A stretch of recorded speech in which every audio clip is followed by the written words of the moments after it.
வணக்கம் நண்பர்களே. இதில் வந்து பார்த்தீங்கன்னா, ஜில்லா ஃபோட்டோ வந்தது. அவர் அது அடுத்த பிளானு. ஒரு மேட்ச் ஒன்று அஃபிஷியல் பண்ணியிருக்காங்க. அது மட்டும் இல்லாமல் லுட்விக் கேசரி ஏன் இவ்வளோ நாள் டிவியில் காட்டல? அதை பற்றி தான் பார்க்க போகிறோம். இன்னும் சில விஷயம் இருக்குது. அதுக்கு முன்னாடி சேனலை சப்ஸ்கிரைப் பண்ணிட்டு லைக் ஒன்று தட்டி விட்டு பாருங்கள் நண்பர்களே. சேனலை சப்ஸ்கிரைப் பண்ணவங்க ஒரு லைக் ஒன்று தட்டி விட்டு பாருங்கள். இன்னும் ஒரு 2-3 பேத்துக்கு போய் சேரும். ஏன்னா இப்போ நம்ம நிலமை எப்படி இருக்குன்றது உங்களுக்கு நல்லாவே தெரியும். சரி, அதை விட்டு தள்ளுங்க. ஜில்லா ஃபேட் வந்து பார்த்தீங்கன்னா அஃபிஷியலி NXTயில் கான்ட்ராக்ட் சைன் பண்ணி ரிட்டர்ன் பண்ணி டெபிட் பண்ணியிருக்காரு. டெபிட் கொடுத்ததில் அந்த சோஷியல் மீடியாவே பிரேக் பண்ணியிருக்காரு, பிரேக் டவுனு. ஏன்னா NXTயோட வியூவர்ஷிப்பு வேறு லெவலில் போயிருக்கு. கண்டிப்பாக ஜில்லா ஃபாட்டு பிளட் லைனோட 5th மெம்பராக இருப்பாரான்னு கேட்டதுக்கு டெஃபினெட்லி பார்த்தீங்கன்னா வாய்ப்பு இருக்குது. ஏன்னா WWE மோஸ்ட்லி பிளட் லைனை சேர்ந்த, அதாவது ரோமன் ரெயின்ஸை இது சேர்ந்தவங்க 1 மந்த் 2 மந்த்லேயே பார்த்தீங்கன்னா மெயின் ராஸ்டருக்கு டெபிட் கொடுத்துருவாங்க. சில பேர் டைரெக்டாக பார்த்தீங்கன்னா மெயின் ராஸ்டருக்கு வந்துடுவாங்க. சோலோ சிக்காவா கொஞ்சம் நாள் எடுத்துக்கிட்டாரு. பட் சில பேர்லாம் 1 மந்த்லேயே மெயின் ராஸ்டருக்கு டெபிட் கொடுத்தவங்க இருக்காங்க. அந்த மாதிரி ஜில்லா ஃபாட்டு நெக்ஸ்ட் வீக் மந்த் இல்லாமல் அதுக்கு அடுத்த மந்த்து நடக்க போகிற நாங்கள் சர்வைவ் சீரீஸுக்கு வரத்துக்கு டெஃபினெட்லி பார்த்தீங்கன்னா வாய்ப்பு இருக்குது. ஜில்லா ஃபாட்டு தன்னுடைய இதை ஸ்கில்ஸ் அங்கே ப்ரூவ் பண்ணுவார். NXTயில் ப்ரூவ் பண்ணிவிட்டு கண்டிப்பாக பார்த்தீங்கன்னா இங்கே வந்துடுவார்னு நினைக்கிறேன். மெயின் ராஸ்டருக்கு வந்து பிளட் லைனில் டெஃபினெட்லி பார்த்தீங்கன்னா சேரத்துக்கு வாய்ப்பு இருக்குது. ஏன்னா அவரோட ஃபைட்டிங் ஸ்பிரிட்லாம் வேறு லெவலில் இருக்கும். அதுக்கடுத்து வந்து பார்த்தீங்கன்னா கைசர், நம்மளோட லுட்விக் கைசர் தலைவன் வந்து பார்த்தீங்கன்னா இப்போ இல்லை.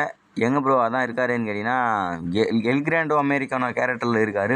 பட் அவர் வந்து பார்த்தீங்கன்னா இந்த இதில் மட்டும்தான், ட்ரிபிள் மட்டும்தான். WWEலையும் வருவார், சில இது பண்ணுவார். இப்போது வரத்தில்லை. அதாவது 2 எல் கிராண்டோ அமெரிக்கானோ இருக்கும்போது அப்போ WWE மெயின் ராஸ்டருக்குலாம் வந்துட்டு இருந்தாங்க. இப்போது தலைவன் ஒரே ஒரு எல் கிராண்டோ அமெரிக்கானோ இருக்கிறதால இங்கே WWEக்கு வரத்தில்லை, கைசராகவும் வரத்தில்லை. அங்கே பார்த்தீங்கன்னா எல் கிராண்டோ அமெரிக்கானோ மட்டும் ட்ரிபிள் இருக்கார். இப்போ பெரிய ஒரு நாயகனாகவும் மாறிட்டார்.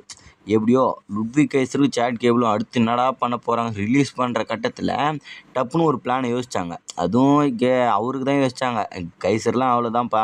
சேட் கேபிளுக்கு யோசிச்சு எல் கிராண்டோ அமெரிக்கான கேரக்டர் விட்டாங்க.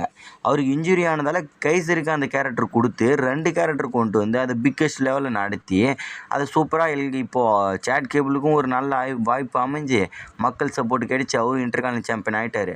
லுட்விக் கைசரும் ட்ரிபிளோட மெகா நாயகனாகவும் ஆகிட்டார். இது பார்த்தீங்கன்னா ரொம்பவே சிறந்த விஷயம். பார்க்கலாம், கைசர் கூடிய விரைவில் பார்த்தீங்கன்னா WWEக்கும் வருவார். அதுக்கடுத்து வந்து பார்த்தீங்கன்னா பெய்லிக்கு வந்து சில பிரச்சனை இருக்குதுன்னு சொல்லியிருந்தேன். இந்த கான்ட்ராக்ட் இஷ்யூ, அவங்க கொடுக்குற கான்ட்ராக்ட் ஆஃபரு, அவங்க இந்த மிட்கார்ட் லெவலில் காட்டுறது, பெய்லிக்கு கிட்டத்தட்ட ஒரு 2-3 வருஷமாக சாம்பியன்ஷிப்பு கொடுக்காது, இதை பற்றிலாம் சொல்லியிருந்தேன். இப்போ அதனால் கான்ட்ராக்ட் சைன் பண்ணாமல் வச்சுருந்தாங்க. இப்போ நியூ டீல் கான்ட்ராக்ட் ஒன்று சைன் பண்ணியிருக்காங்களாம் பெய்லி. அது எந்த மாதிரி கான்ட்ராக்டுன்னு தெரியல. பட் பார்த்தீங்கன்னா கான்ட்ராக்ட் சைன் பண்ணியிருக்காங்க. எனக்கு தெரிஞ்ச வரையும் பார்த்தீங்கன்னா அதில் 1 டைம் மட்டும் வேர்ல்டு சாம்பியன் கான்ட்ராக்ட் இருக்குன்னு நினைக்கிறேன்.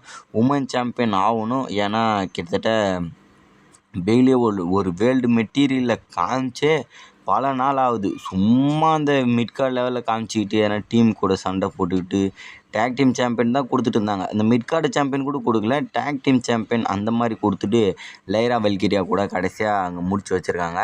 கண்டிப்பாக பார்த்தீங்கன்னா இந்த டைம்னாச்சும் வேர்ல்டு சாம்பியன் அளவுக்கு புஷ் கொடுத்து வேர்ல்டு மெட்டீரியலே வைங்கடா, வேர்ல்டு சாம்பியன் கொடுக்காட்டாலும் என்ன சொல்கிறது.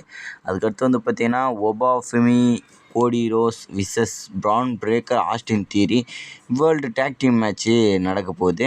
இது வந்து பார்த்திங்கன்னா ஸ்மாக் டவுனில் வேறு லெவலில் இருக்குமா ப்ரோன்னு கேட்டிங்கன்னா ஸ்மாக் டவுனில் இல்லை போல். இது வந்து ஸ்மாக் டவுனில் டார்க் மேட்ச்சு. நான் லைவ் ஆடியன்ஸுக்கு, ஏன்னா லைவ் ஆடியன்ஸில் டிக்கெட் வேறு லெவலில் சேல் ஆகிருக்கான் அந்த ஸ்மாக் டவுனுக்கு.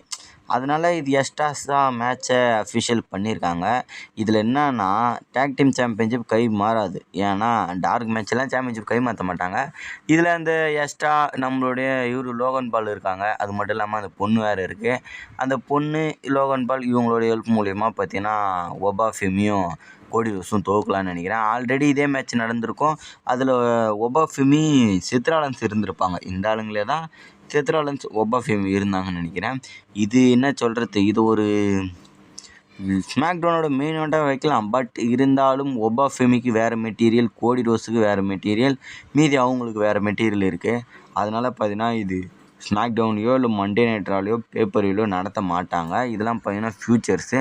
அதனால் இது ஒரு டார்க்காக வச்சு அந்த லைவ் ஆடியன்ஸுக்கு மட்டும் சும்மா ஒரு மேட்ச் மாதிரி பண்ணி காட்டுறாங்கன்னு நான் நினைக்கிறேன். பார்க்கலாம் நண்பர்களே. நீங்களே ஜில்லா ஃபோட்டோ 5th மெம்பராக இருப்பாரா மாட்டாரா ரோமன்டன்ஸ் டீமு கூட அப்படின்றத கமெண்ட் பண்ணுங்கள். நெக்ஸ்ட் வீடியோவில் சந்திக்கலாம். ஒரு லைக் ஒன்று தட்டுங்க. Bye by.